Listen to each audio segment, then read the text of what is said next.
Sunday morning ஒரு 10:00 இருக்கும். அப்பதான் டிஃபனுக்கு என்ன பண்ணலான்னு பார்த்தா, அத்தை ஆல்ரெடி ஆப்ப மாவெல்லாம் ரெடி பண்ணி வச்சிருந்தாங்க. பாலுமே ரெடி பண்ணி வச்சிருக்கேன். ஜஸ்ட் போய் ஊத்தி எடுத்தா போதும். அந்த ஸ்டேஜில தான் இருந்துச்சு.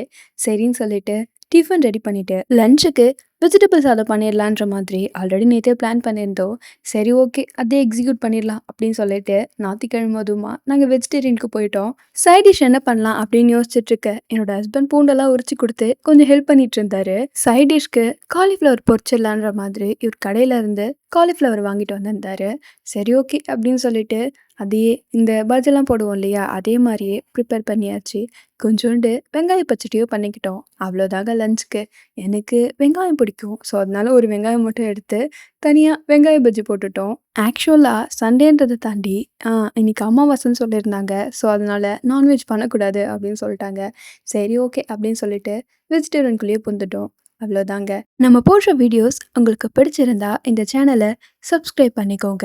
அப்புறம் உங்க கருத்துக்களை மறந்துடாம கமெண்ட் செக்ஷன்ல மென்ஷன் பண்ணிட்டு போங்க. உங்க வீட்ல சண்டே ஸ்பெஷல் என்னன்னு மென்ஷன் பண்ணீங்கன்னா நாங்களும் தெரிஞ்சுப்போம். அவ்வளோதாங்க. சீக்கிரமாவே நெக்ஸ்ட் வீடியோல மீட் பண்ணலாம். Okay, tata, bye by.